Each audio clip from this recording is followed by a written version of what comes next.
institucional del ministro de Gobierno, Diego Larregui, rápidamente saliera a responsabilizar a la política en este hecho. Cuando uno entiende que desde el Estado es donde se debe, porque uno si entiende que un ministro, una responsabilidad institucional, debe manejar otra información, debe manejar otro criterio. No sé si hacía referencia a esta cuestión. No me refería a ese caso específico y puntual. Sí sinceramente creo que el ministro de Gobierno pecó de un exceso de ansiedad y de apuro. Creo que hubo algún grado de imprudencia en sus declaraciones, sí. Y creo que cuando se es dirigente y se tiene una responsabilidad institucional, hay que buscar una mayor prudencia. Bueno, ya un poco para ir cerrando, no sé si queda alguna reflexión final de este tema. No, yo quiero hacer una reflexión con esto. A ver, tratando de... A ver, una cosa es que en una cancha de fútbol dos plateístas se pongan a discutir una jugada y terminen dándose trompadas. Es un hecho violento, pero es un hecho espontáneo, no organizado, etcétera, etcétera. Y algo muy distinto, y creo que ahí sí tendríamos que hablar de violencia política, es cuando hay una violencia organizada, etcétera, etcétera. Creo que en este caso no hay una violencia organizada. Sí creo que sería bueno que todos moderáramos nuestras expresiones, todos. Yo comprendo que el calor de la campaña, el fragor de la campaña, va llevando, pero me parece que sería bueno que todos moderáramos, porque me parece que sí, que hay algunos discursos excesivos. Verónica. Sí, por supuesto que yo coincido, creo que estamos coincidiendo desde un principio. Además, por ejemplo, sería muy fácil para mí, todos saben quién soy, yo soy apoderada del Partido Justicialista del Frente para la Victoria hace muchísimos años, más de 15 años. Yo por eso mismo no quise opinar, por una cuestión de no desdecirme, no quiero opinar sobre la actitud de Diego Larregui en ese momento, que Diego Larregui, yo creo que él no piensa que es ministro de Gobierno cuando hace esa declaración, sino que es un candidato en campaña, no puede hacer esa declaración. Pero yo creo que lo que nosotros todos tenemos que hacer es darnos la oportunidad de bajarle efectivamente los decibeles, y ahora voy a decir, dame un minuto en qué sentido, al discurso de campaña, y tratar de ser más generoso con el elector, tener más consideración por el que nos está escuchando y verdaderamente pasar a confrontar ideas. Porque en realidad lo que se está diciendo de la política en lo personal ya está todo dicho. O sea, esto de que decimos, yo no quiero dar nombres porque si no, ¿viste? Pero decir, fulano es de derecha, mengano es un inútil, el otro es un... O sea, realmente esto la gente ya lo viene escuchando. Eso es aplanar absolutamente la política. Creo que tenemos que pensar más en el elector, ser más generosos. Que eso nos va a hacer bien a todos. A mí, por supuesto que yo siempre el discurso político lo decodifico y lo leo de otra manera. Es decir, yo cuando un político dice una cosa, sé bien lo que está queriendo decir. Pero... No es toda la gente, no es la gente común. La gente no tiene por qué, porque no está en la práctica política. Por eso que hay que tener más grandeza en la campaña. Todos. Sí, coincido, y a ver, creo que no se puede tratar de sacar réditos menores, estemos uno en un partido o en otro, todo el mundo sabe dónde estoy yo. Por eso. Me parece que no hay que sacar réditos menores de esto, me parece que sería impropio, y me parece que lo que sí hay que hacer es poner más atención y más cuidado, sabiendo que lo que se dice trae consecuencias. O sea, no es inerte, genera un humor social. Bueno, ya para cerrar, Roberto y Verónica, los vamos a despedir con el informe, por lo menos. ¿Lo logró? Lo conseguimos, habíamos trabajado en eso y era una pena no poder compartirlo con ustedes. Les agradecemos que hayan venido, muchas gracias. Muchas gracias. Ahí está, cerramos este bloque entonces que nosotros propusimos con este tópico, violencia y política, para pensar y para seguir reflexionando de acá hasta las 11 de la noche y recibir opiniones por teléfono o por Facebook, como prefiera usted. Ahí está el informe, ahora sí, lo compartimos.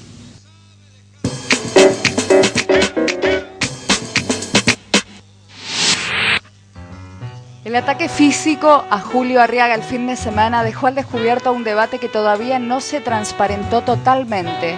¿Qué relación hay entre política y violencia?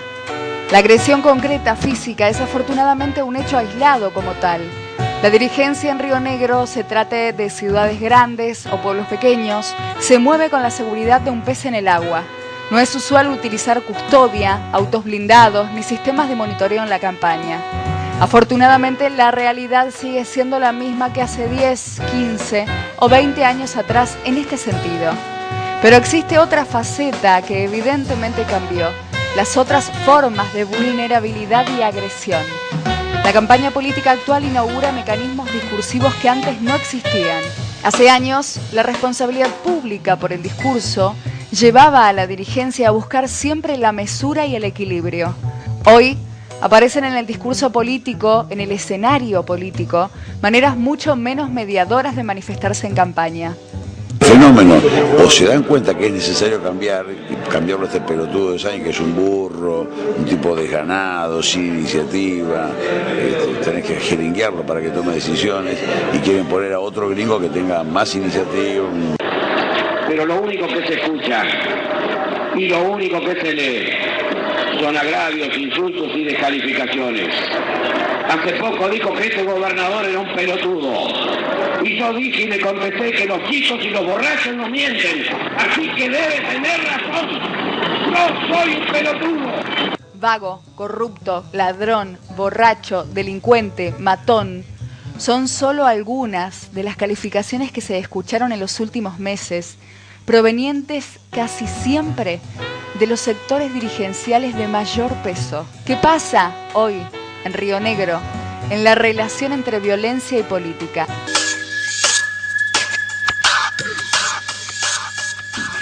Algunos de los comentarios nos estábamos despidiendo. Se quedaron escuchando el informe. Para ver el informe. Bueno, ahí está. El informe tenía la validez de lo que cuando abríamos el programa yo decía, cuando se planteó la producción, hacerlo con este enfoque, fuimos recordando un poco en nuestro archivo y surgen todas estas palabras, que en lo local o en lo provincial se dicen, porque en lo local también hay un discurso, por lo menos para nosotros, considerado a veces un tanto virulento, ¿no? Bueno, algunos comentarios de gente que se ha ido comunicando. Me pongo contento porque veo a Rulli, porque fue el mejor presidente del Consejo Provincial de Educación. Lo dice, lo puedo acreditar. A pesar de que soy peronista, porque este Barbeito hizo un desastre en educación.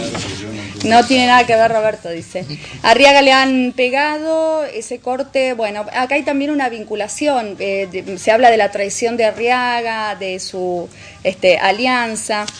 Soria va a ser el mejor gobernador de estos 28 años, cara dura los radicales, dice otro mensaje. La sociedad está violenta, las responsabilidades son de todos, pero la irresponsabilidad de algunos políticos existe desde el maltrato a los medios, a las personas y también a los pares. Ahí está también la cuestión de la responsabilidad por tratarse de personas públicas que tienen una fuerte ascendencia sobre el humor social y sobre lo que siente y piensa la gente en su casa muchas veces. En Facebook también algunos comentarios y la encuesta, como decíamos, no está tampoco tan lineal. Claramente un hecho aislado, está en minoría con la consecuencia de una campaña violenta. La gente parece coincidir en parte con el planteo que nosotros poníamos, pero hay algunos comentarios que también nos limitan en esto de hacer una vinculación contextual. Es difícil juzgarlo tan rápidamente, dice Gastón. No tengo la certeza para inclinarme por alguna de las opciones, pero es innegable, no solo estamos en el marco de una campaña violenta, sino que estamos inmersos en una sociedad y una cultura que naturaliza todo tipo de violencia, no solo la física, sino también la agresión verbal. Bueno, seguramente después vamos a volver sobre algunos testimonios. Nos metemos en el otro tema. Bien. El tema de las elecciones del próximo domingo. ¿Qué se vota? Bueno, son elecciones internas, obligatorias y simultáneas. Creo que se ha desnaturalizado casi en Río Negro. no se va a votar nada, porque todos son precandidatos, pero el radicalismo presenta unas solas listas, va a haber particularidades. Uno dice que la única compulsa interna real que se va a vivir en la zona es la de Patagones, que dos radicales van a confrontar para ver quién es el candidato al municipio por el radicalismo. Ahí va a estar Leandro Escurra y Raúl Rosenberg. Es decir, la única interna real que se va a advertir acá. Después no hay compulsa, por cierto. Y de alguna forma van a tener algunas particularidades. Pero vamos a un informe. Y bueno, nos acomodamos acá en la mesa y nos quedamos intentando solucionar algunos problemas técnicos que estamos teniendo hoy. Las elecciones del 14 de agosto y el escenario que nos dejan para pensar qué vamos a votar. Hay un montón de gente que dice en la cotidianidad de desconocer qué se está votando el domingo 14. Son elecciones obligatorias. ¿Qué pasa si yo no voto? La cuestión de la formalidad, con qué boletas me voy a encontrar, en qué mesa voy a poder votar, cuáles son los candidatos y qué pasa de cara al 23 de octubre, que en realidad es la fecha en la que vamos a elegir definitivamente al nuevo presidente, al nuevo vicepresidente y a autoridades de la Cámara de Diputados y de Senadores en algunas provincias. Ahora sí podemos compartir el informe.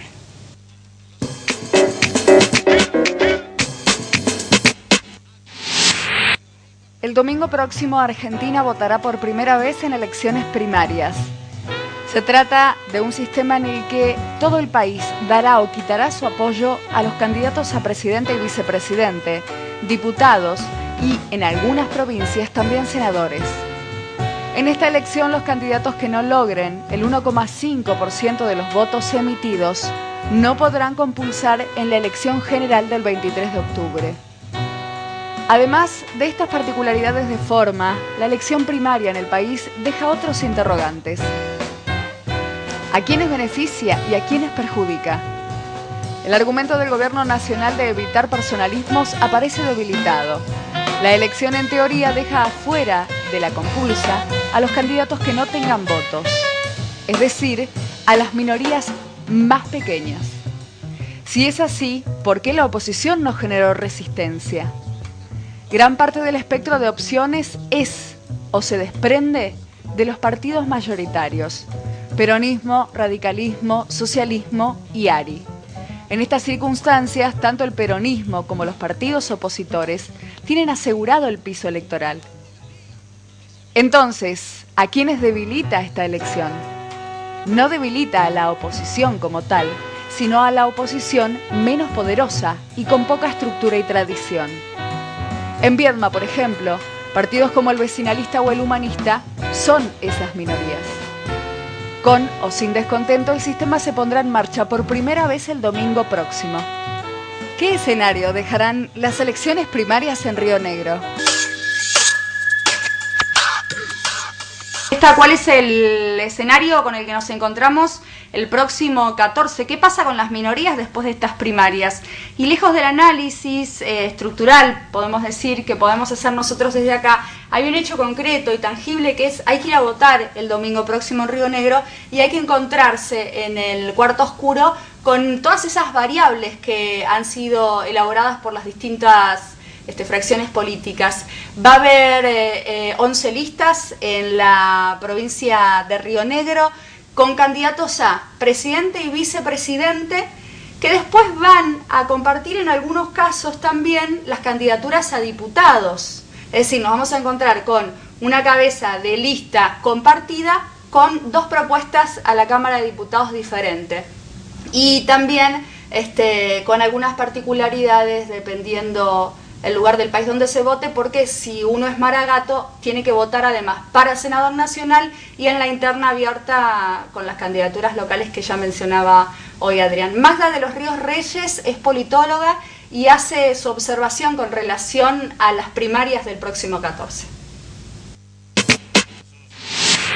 La crítica fundamental tiene que ver con la exclusión de las elecciones generales de los partidos que no logren obtener el 1,5% de los votos que se obtengan el 14 de agosto. Esto no es el 1 1,5% del padrón, sino de los votos. Por eso es importante que vaya a votar la mayor cantidad de gente y sobre todo aquellas personas que opten por partidos que no son los partidos digamos, más grandes. En general se conoce desde el mundo académico que las primarias tienden a fortalecer los partidos más grandes y excluir a los más pequeños en el proceso de selección, por una cuestión lógica.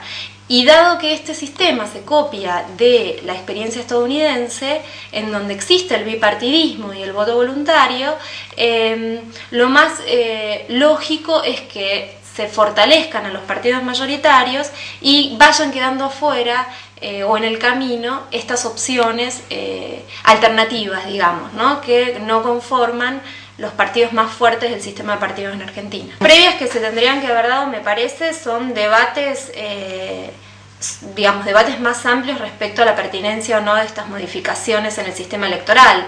Como dicen los académicos en general, las modificaciones que se dan no son las más importantes, sino las más fáciles de hacer.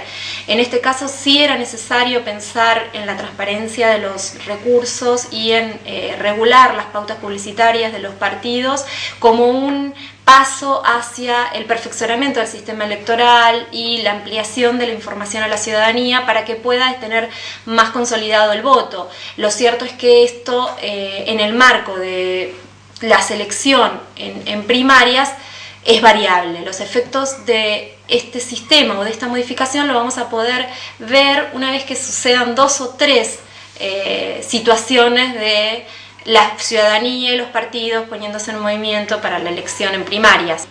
No se entiende muy bien por qué en este momento se elige esta forma y si se podía haber pensado en alguna otra forma de transparentar sin necesariamente imponer esta forma en este momento. Creo que la ciudadanía llega a esta instancia con muy poca información y no solamente información en términos de datos, sino formación, que esto implica cómo, digamos, tomar la decisión del voto de manera racional y cómo pensar, ¿no? la situación de voto no como una situación entre paréntesis de ciudadanía, sino pensarla como una construcción de ciudadanía en el tiempo, ¿no? Que tiene que ver con involucrarse con un proyecto político, conocer a los candidatos, saber cuáles son sus propuestas y poder hacer elecciones en función de eso, no solamente al momento de la votación. Para mí lo que va a pasar, y esto, digamos, no es, digamos, incitar a que suceda, digamos, pero para mí lo que va a pasar es que va a haber poca gente que efectivamente vaya a las urnas. Bueno, escuchamos a la licenciada en política Magda de los Ríos de los Reyes. Me quedé pensando cuando ella resalta un tema que ha tenido mucha difusión en los últimos días, que es si no se vota el domingo, se puede votar el 23. Dejo en claro, no se puede votar, no se vota el domingo, igual vota el 23 de octubre. Bueno, tendrá algunas particularidades, mesas mixtas, le decía, y en lo político poco entusiasmo. Hay un dato que los políticos de Río Negro nos entusiasmaron, primero porque no se resuelve nada, y primero porque hay duales posiciones. Mire este dato, y vamos al corte. Juan Acatino, precandidato a diputado nacional por radicalismo, primero va a ir con la boleta de Raúl Alfonsín. Usted la veían ahí. Raúl Alfonsín, Acatino. Y mañana el gobernador Miguel Sáenz estará en el acto de lanzamiento de la presidenta Cristina Fernández de Kirchner. Mire si no es contradictorio una posición con la otra. Mire por qué no se hace tanta campaña, salvo algunos sectores radicales, por la candidatura presidencial de Raúl Alfonsín. Vamos a una pausa y después de la pausa le hacemos el informe del juez penal de Río Negro, porque ya Río Negro, Viedma puntualmente, tiene un nuevo juez penal. Recién se votó en el Consejo de la Magistratura, se lo vamos a contar. ¿Bloque? Exactamente. Bueno, le decíamos, recién hace algunos minutos por mayoría se votó el nuevo juez penal, el juez que va a reemplazar al renunciado Pedro Funes. Bien. Pero no le vamos a decir más nada. No le vamos a decir más nada porque queremos que usted recorra la pequeña historia que hemos narrado aquí en el último informe de esta agenda pública, para ponerlo en sintonía con el tema del que estamos hablando. Y después sí le decimos quién fue el electo. Quédese, ya.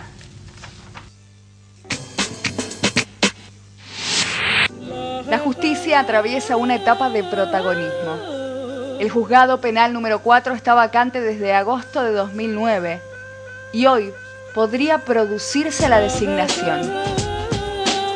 La vacancia se produjo primero por la licencia médica solicitada por el ex juez Pedro Funes, quien luego en diciembre renunció a su cargo. Este juzgado, uno de los 2 penales de la circunscripción, está a cargo de Juan Bernardi, quien es juez correccional.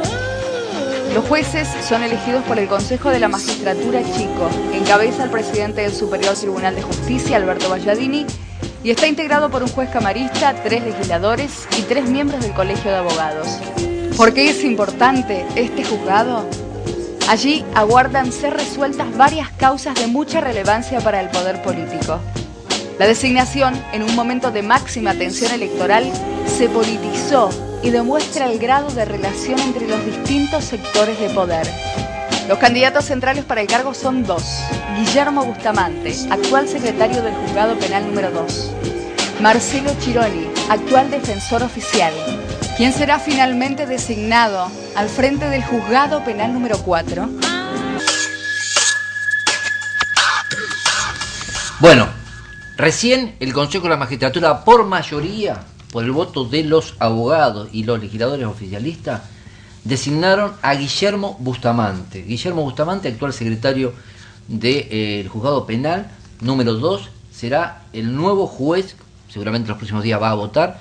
Muchas causas, algunas complicadas, con referencia incluso a la investigación sobre la administración pública, tendrá Bustamante. Después de 2 años, la justicia, el Consejo de la Magistratura designó a un juez que significa la posibilidad de agilizar algunas causas, significa un tratamiento indirecto, porque hasta ahora lo ocupaba temporariamente el juez Juan Bernardi. Así que es una buena información, esperemos que tenga resultado de esta designación, al margen de las críticas que siempre se ha planteado sobre la figura de Bustamante por su relación con el poder. Antes de irnos, algunos de los comentarios que nos fue dejando la gente en el muro de Facebook y en la pregunta de agenda pública que termina 65% a favor de que el episodio que protagonizó Arriaga, la violencia ejercida contra Arriaga, es la consecuencia de una campaña violenta, y el 35% a favor de pensar que es un hecho aislado. Javier dice: para mí es algo más, esto es un síntoma de algo que nos pasa como sociedad y que todos los dirigentes políticos deben apresurarse en detectar y actuar en consecuencia para evitar males mayores. Algunas otras posturas: lo siento, es que los políticos manosean y falsean tanto que la gente está cansada, no quiere más dirigentes malos. Dice algún otro seguidor de Facebook. Alicia dice: es un hecho aislado producto de la ausencia del Estado en el tratamiento y seguimiento de los pacientes mentales. Andrea dice: es la consecuencia de una campaña violenta, consecuencia a su vez de tiempos de violencia e intolerancia generalizados. Bueno, ahí está, algunos de los comentarios, hay algunos que no se pueden reproducir también por el contenido un poco agresivo que tienen hacia lo que estábamos planteando y hacia algunas de las personas que estaban mencionadas en el comentario. Cerramos así 65-35 la pregunta de agenda pública de esta semana. Bueno, comenzamos a despedirnos ya con María Paula. Hoy tuvimos mucha información, algún tema que planteamos el debate con relación a la política y la violencia. Me quedo con lo que dijo la participación, a veces la sobreactuación que se ha dado, que decía Verónica Belloso, y bueno, también aportamos esta información de último momento, que es la designación de Guillermo Bustamante como nuevo juez penal del juzgado número 4.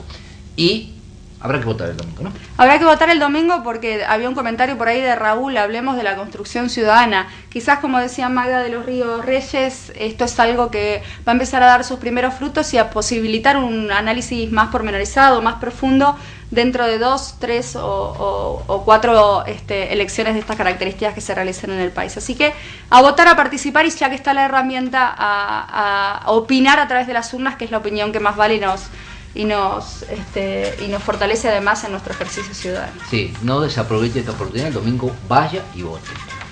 Nos reencontramos nosotros el próximo martes. El martes Sir Mariano, que va a estar de vuelta con nosotros recién durante la otra semana. Hasta el martes.